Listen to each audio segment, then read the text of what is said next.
You know how we can love properly? We can not include dysfunction and fuck shit within to our soul.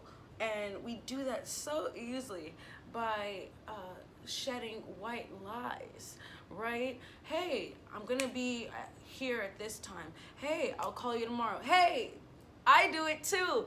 I need to stop doing that. And I've actually put it in my mind consciously. I'm not gonna tell people I'll call them later when I really mean I'm gonna call them later that week. Standing on our own ground and our own words, that builds a foundation, okay? And we want to stand on something solid. We don't want to hop on that lily pad in the swamp, right? If there is love, there's honesty. Where there's honesty, there's transparency, okay? And with transparency, we kind of rid the facades, we kind of rid the falsities and the built up ego that we've created. Welcome to the Oracle of Li Noori. This is your girl, Li Noori, coming to you with the come through. Just talking that shit because you know that's what I do.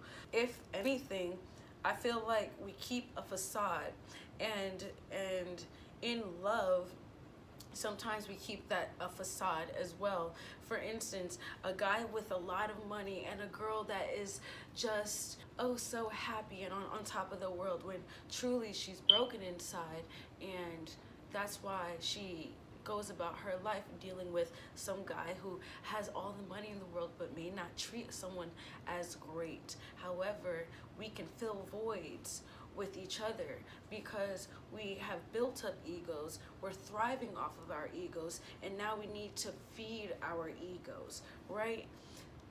And remind you, this is a channel of discussion.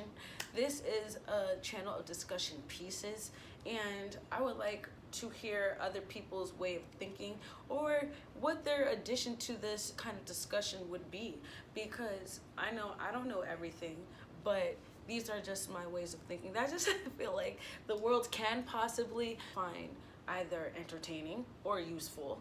Let's get the mind running and rolling because we have it for a reason. So the true question is, if we keep a facade, are we truly loving? Were we truly ever in love? If you don't accept yourself and release facades, how can you possibly then encourage someone and appreciate someone to kind of do the same?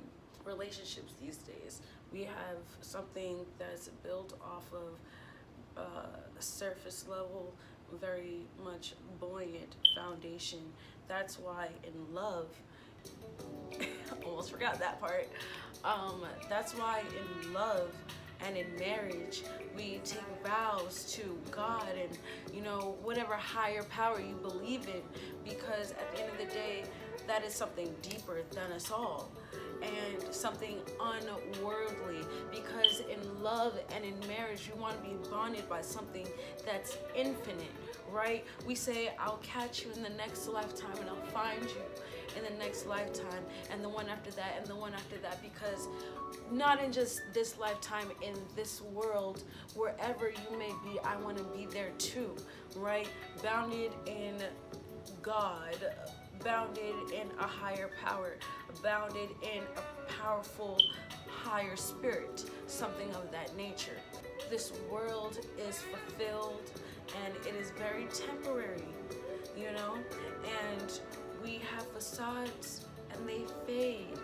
So why do we create something that's so worldly and that doesn't really make us happy, doesn't really fulfill our souls and our purpose, right? Maybe we learn from then facades. We then learn from, you know, that dude that created the song, Vanilla Ice, that's his name. If you look into his interviews and things of that nature, he'll talk about how he wore a facade for some reason and for his own reasoning of how to be fulfilled in this world And then boom, as he got older, he realized maybe that wasn't the right thing to do for my growth. So I'm gonna live like this from now on. We learn from said facades. We learn from said egos. So be patient with yourself. But also remember, white lies ruin the soul. They fuck up the foundation inevitably and foundationally. But really, what do you have to give up for true love and acceptance? An idea, a thought, someone's accolade? Fuck the accolade. Like, how many accolades do you give yourself? And that's not based off society, right? Based off your internal, real soul. That's how we become solid. What do you really have to give up for true acceptance, for love, for encouragement and transparency? Freedom, okay? When we create these things, let's just get down to the business. We are narcissists. We're narcissists at hand, and we don't want to let it go. And it reminds me actually of this time that I moved out of my parents' house, right? And I was just like, oh my gosh, like, I'm trying to find my way in the world. And here I am in New York. I'm not really thinking about the fact that my parents had a whole life before me, right? So once I left, they threw away my bed. They threw away things I've kept since, like, you know, childhood or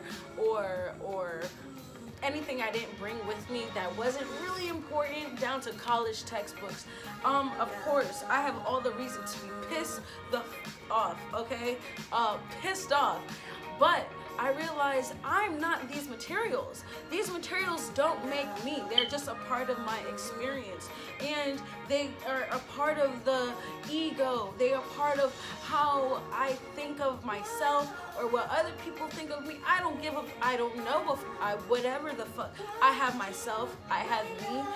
There's nothing better than some past items than simple memories. So I had to just rid myself of my ego, to not be as frustrated, to not be as mad, you know, and now I can laugh about it, now I can smile about it. Of course, sometimes I'm like, oh, fuck, but listen, if I'm growing in where I am right now, I can always buy things and rebuy textbooks. Regardless of such, buying or not buying, let's just rid ourselves from our egos, right? Letting what the facades bring go. We have weight lifted. We have freedom ringing, okay? Example is when I used to be on the train and I'm like just trying to be in my own space and just, you know, be in my own chair, in my own bench seat, whatever the fuck. And then somebody comes on the train, they just rapping, just like you know what I'm saying? Like, or just making odd noises. And I'm just like, you know, the typical average person would think that this is a crackhead that we're looking at here. But truthfully, crackhead or not, you have a lot of confidence in order to be, you know, you know what I'm saying? So with that being said, just let it go. Let freedom ring, okay? And let the weight be lifted. Let truth live. Let your truth live. It is then when your journey begins, okay? Example is when we gain self-esteem at 50 and we feel like we're just getting started because our whole lives we've lived for other people, because we tried to keep up this facade. Let the white lies go. Let's not ruin the soul, okay?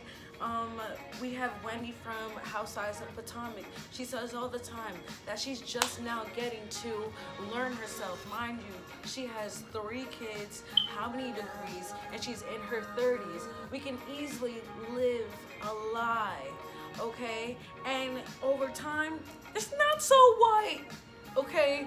It's gained some color, it's gained some growth. It's aged like agave, bitch, okay? We can then accomplish goals in our life. We can then fulfill our happiness, okay? And let's just leave it off like this. See yourself, you see the world, you see something, you say something, okay? You live free. You don't have to be a crackhead in order to do so. And I won't judge you for it. Love you like Pop and the Tart. Love you like Jelly in the Jam. Love you like Puss in the fucking Boots, bitch, okay? You have a pleasant one, and I hope you found this video useful. If you can like, share, subscribe to join my tribe, and share it because I know you care. I greatly would appreciate it, because next time I will also see you there. Deuces, lovelies. Catch you on the flip end. Goodbye, my friend.